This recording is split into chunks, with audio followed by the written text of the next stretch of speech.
Hi, I'm Chris with Afflicted Broadheads, and today we're going to have some fun. We're going to do some experimenting to show what is the difference between 25 grain increments at different yardages. So we are going to shoot a 100, a 125, a 155, a 180, and 200 grain broadhead at distances from 20 yards to 60 and see what the difference in drop is. So this ought to be interesting, probably lose a few things and break a few things, so stay tuned.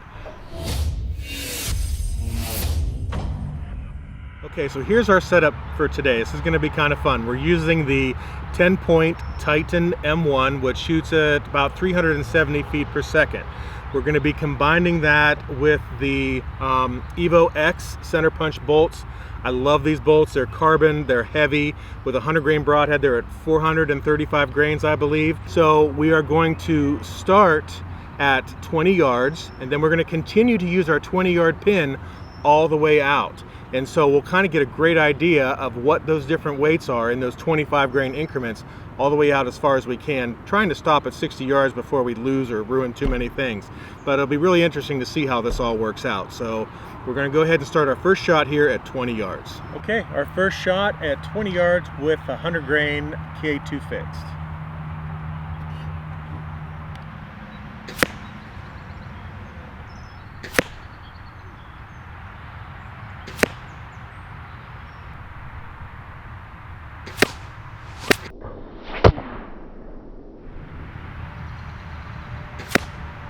Okay, so between the 100 and 125, we're looking at about a 1/4 inch.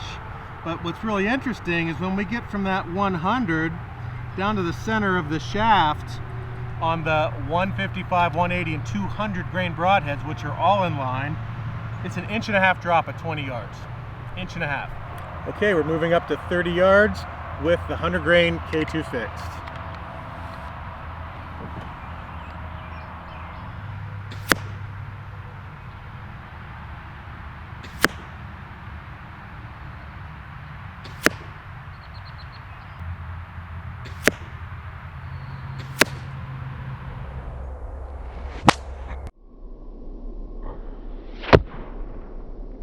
All right, so here we are at 30 yards, and we are looking at almost the identical group that we had at 20 yards with things in the exact same places.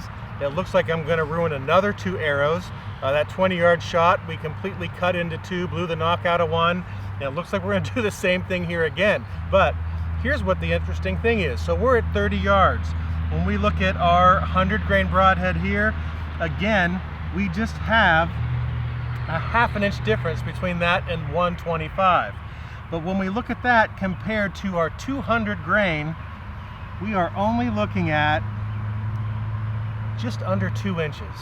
So at 30 yards, the difference between 100 grains and 200 grains on a 370 feet per second crossbow is 2 inches.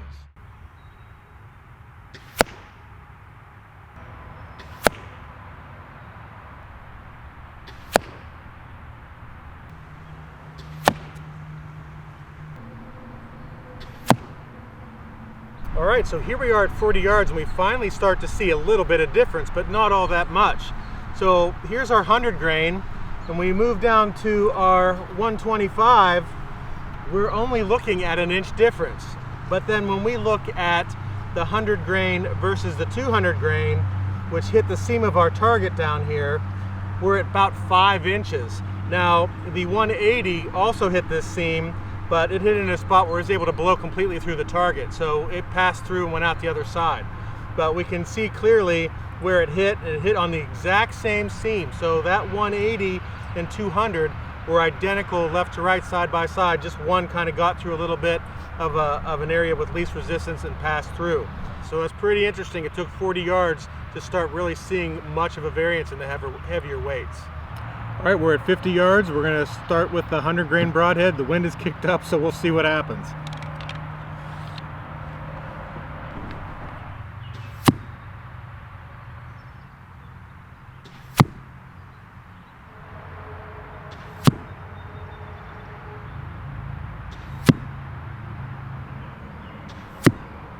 All right, so we completed our shooting at 50 yards, and it's really interesting. So when we first started, we started at 20 yards, and we used this as our point of aim.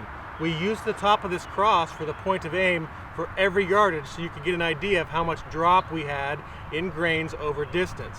So at 20 yards, you can see that all of our shots were really tight.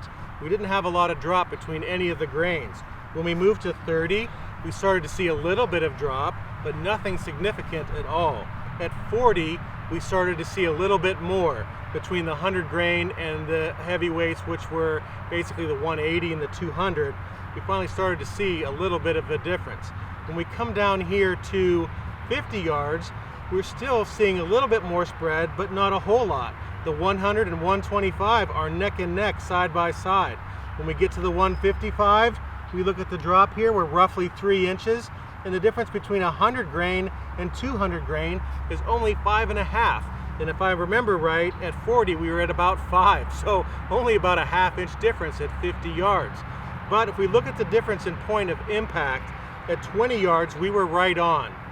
At 30 yards, if we look at about the center, we were at about 2 3/4, 3 inches.